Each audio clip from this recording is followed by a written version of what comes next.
Fala galera, sejam bem-vindos a mais um vídeo no canal. Não estranhem, sou eu mesmo. Infelizmente estou sem barba, tive que tirar a pausa do trabalho. Isso aqui ainda não virou meu trabalho remunerado ainda. Essa remuneração eu tenho que me submeter a esse tipo de coisa, né? Mas meu cabelo tá mais bagunçado do que nunca. Mas vamos lá, capítulo 259 de Jujutsu Kaisen. Um capítulo com sentimentos mistos, né? A gente começa com um flashback do Choso tentando ensinar o Itadori, mas ele é horrível pra ensinar. Tipo a Shoko tentando ensinar energia reversa pro Gojo e pro Geto. Não sai nada. Mas o Noritoshi Kamo consegue explicar bem. E ele corta alguns passos que o Choso estava dando, que ele queria ensinar coisas muito avançadas, mas o Itadori não tinha aprendido o básico ainda. E é muito legal que ele fala que o Itadori tem que controlar os fluidos do corpo. Como se fosse natural, o Itadori pensa, tipo mijar então. A Dora é muito idiota. A gente vê uma página dupla do Sukuna lançando a flecha de fogo e a gente descobre, né, que as condições para se ativarem, coisa que eu falei no último vídeo, se eu não me engano, eu provavelmente falei, se eu não falei, eu comentei, foi no WhatsApp com um amigo meu, que o Sukuna precisava cortar o oponente com o desmantelar e o clivar, né, ou que eles estão deixando aqui destrinchar e filetar em português, né, para poder abrir o fuga, e é por isso que geralmente ele faz isso dentro do domínio, porque ele, dentro do domínio ele sempre vai fazer os dois, né? Menos contra o Gojo, que ele modificou as especificações da barreira, porque ele sabia que se ele não destruísse a barreira do Gojo, inevitavelmente no soco ele ia acabar perdendo lá dentro do domínio, já que ainda não dava para cortar o Gojo, sendo que ele estava focando lá de fora, e os domínios estavam se anulando ali dentro, então o soco ele ia perder, ia cair no domínio do Gojo antes que o Mahoraga fosse adaptado, então ele mudou as condições de tudo e por isso que ele não podia usar o Fuga contra o Gojo, além de que também não ia acertar, né? O Fuga ia parar no Mugen, mas seria um golpe para causar uma bela distração no Gojo, se ele conseguisse os dois cortes no Gojo, coisa que ele só conseguiu no final depois que o Gojo morreu. Então, agora, vamos supor que o Gojo volte, eu não acho que vai voltar, tá? Ainda mais com todo voltando, eu não acho que o Gojo vai voltar. Acho que a luta final já está bem encaminhada, que é Itadori e Todo contra Sukuna. Mas a gente vê que são essas as condições para abrir a cozinha. Ou basicamente o Sukuna tem que preparar a comida para colocar a comida no fogo, né? Vamos resumir assim. E isso confirma que a técnica do Sukuna tem a ver com comida. É bem provável que ele tenha esse corpo porque ele comeu o irmão dele. E tem a ver com a técnica dele, né? O santuário é o nome da técnica, mas o santuário na verdade é uma cozinha. Então, basicamente isso que dá para se tirar disso, né? A gente vê o Itadori e o Choso protege o Itadori, ele faz uma parede de sangue, mas ele morre carbonizado no processo. E o Choso fala que ele não conseguiu ensinar o Itadori porque ele é meio sentimental, né? Ele meio que faz as coisas meio por instinto e impulso, coisa que o Gojo também fazia muito até aprender como é que fazia, mas ele nunca sabia explicar porque ele tem os 6 olhos e os 6 olhos mostram basicamente tudo para ele, e aí ele faz o mínimo de esforço possível para conseguir fazer as coisas, então ele não sabia explicar como é que fazia. A gente vê o Itadori e o Choso sozinhos naquela mesa, né? Que foi o mesmo lugar que o Choso teve a primeira alucinação, né? Com a descoberta que o Itadori é irmão dele, filho do Genjaku também. E a gente vê eles conversando, né? Sobre o Itadori tá melhorando muito rápido e acabaram precisando do Choso. E o Choso fala que isso é normal, que ele não precisa se preocupar, que os caçulos eventualmente superariam o irmão mais velho, né? Mas o Itadori fala que ele não queria ser abandonado de novo, ele não queria ficar sozinho de novo, né? E o Choso pede desculpas por isso, mas ele fala, pô, então é nisso mesmo que você estava pensando, né? Você estava do meu lado no pior momento, então para mim isso é o suficiente. E o Choso começa a ouvir novamente as vozes dos irmãos dele. O Choso, o Kichizo e o Ezo, né, que estão mortos, são os únicos 2 que estão mortos, agora 3 com ele. E os outros 7 estão com o Itadori. E ele pensa, será que aqueles 150 anos que eles ficaram presos passaram em pouco tempo pro Itadori? Ou passou em muito tempo? Né? Tipo, ele ficou sozinho muito tempo, sofrendo por muito tempo sozinho? Ou será que a gente chegou a tempo de poder ajudar ele? O Chozo agradece o Itadori por ter sido o irmão mais novo dele. E o Itadori, pela primeira vez, chama o Chozo de Aniki, em japonês, né? Que é irmão mais velho, que é como o Chozo sempre pediu ele para ser chamado. Desde o começo, desde que o Chozo descobriu que era irmão do Itadori, ele pede pro Itadori chamar ele assim. E agora o Itadori chamou. Ele sempre chamou de Chozo. No máximo eu falava para alguém, pensa nele como meu irmão, mas como o Itadori como o Chozo gostaria que ele falasse pela primeira vez. Isso é muito impactante. A morte do Chozo foi muito bem feita, tá? A gente tem visto mortes como a do Kusakabe, que não morreu 100%, mas tá quase morto. A do Kenjaku, a do Yuta, que também não morreu 100%, mas tá quase morto.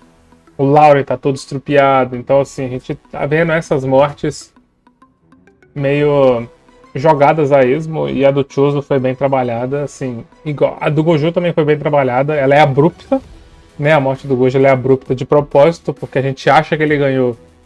E o GG subverte, mostrando que o Sukuna não precisava ter um poder maior que o do Satoru para ganhar. Ele só precisava conseguir passar pelo Mugen, já que ele tem a técnica mais ofensiva da obra. E foi isso que aconteceu. Ele apanhou pro Gojo em todos os sentidos, perdeu no domínio, perdeu no 2 contra 1, perdeu no 1 contra 1. Mas ele aprendeu a passar da técnica do Gojo e o superou, o matando.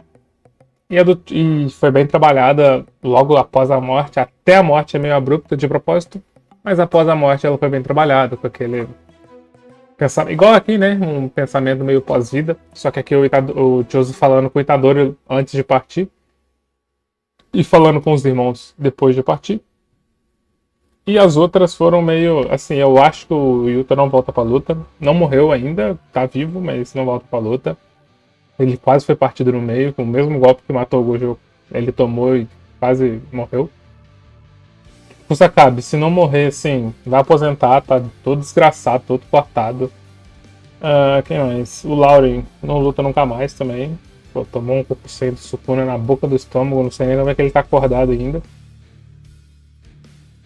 O Higuruma, a morte dele não foi nada preparada. A gente tem um momentozinho ali dele mostrando pro Itadori que ele finalmente camerá. Pegado. Que ele finalmente se aceitou e se tornou um feiticeiro Jujutsu, né? Mas não foi, o terreno não foi preparado para a morte dele. O Kenjaku, então, pô, não vou nem comentar do Kenjaku. A morte do Kenjaku para mim é uma merda completa, assim. Acho que foi a pior decisão do GG. Ele tomou essa decisão só porque ele queria acabar com o mangá.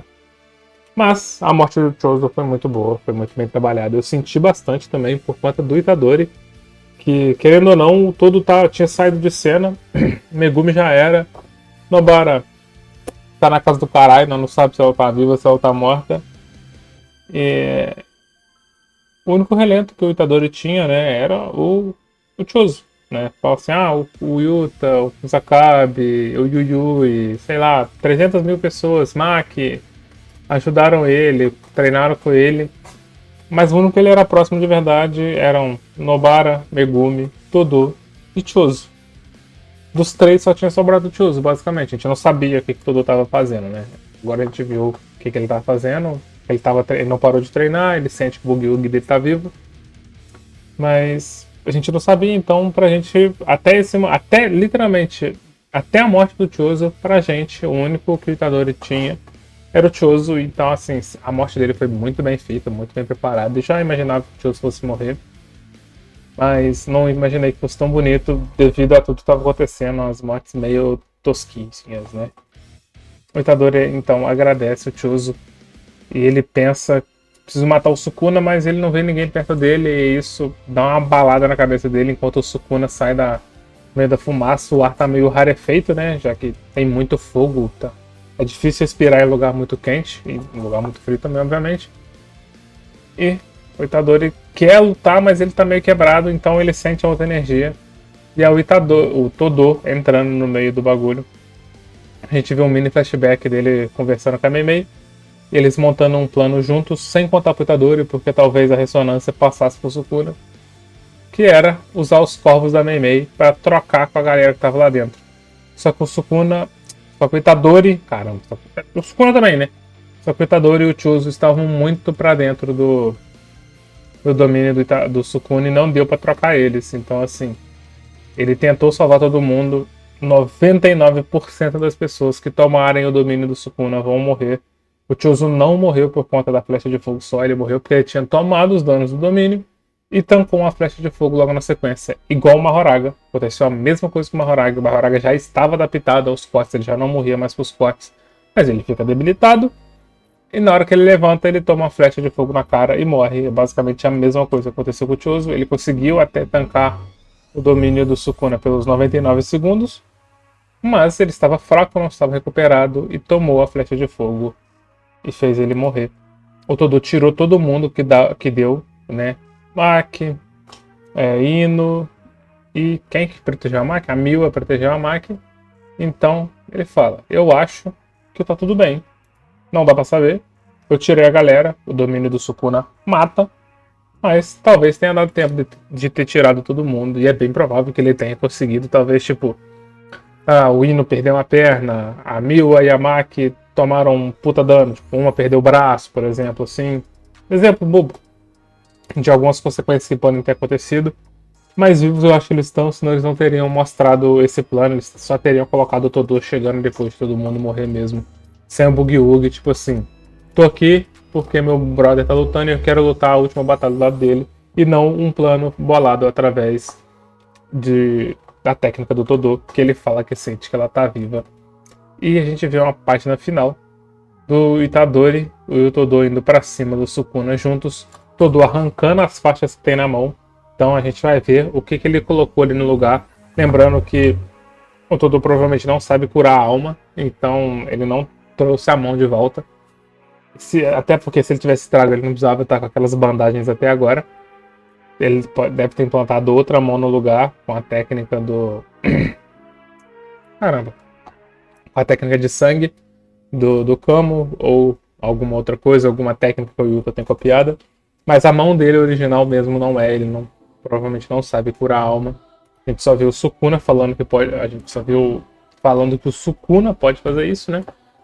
Mas também era muito difícil e no estado que ele tá, ele também não consegue. E a gente vê que o Itadori perdeu um irmão, mas seu outro irmão, agora de consideração, não de sangue, chegou para lutar ao lado dele. E está difícil para o Sukuna usar a técnica amaldiçoada. Provavelmente ele não vai conseguir recuperar a técnica destruindo um pedaço do cérebro, como ele e o Gojo fizeram na luta deles dois. Então, temos alguns minutos aí do Sukuna sem técnica para lutar com a galera. Bom, no mais é isso. Um beijão para vocês. Deixa o like, compartilha esse vídeo, se inscreve no canal. Até o próximo vídeo e eu fui.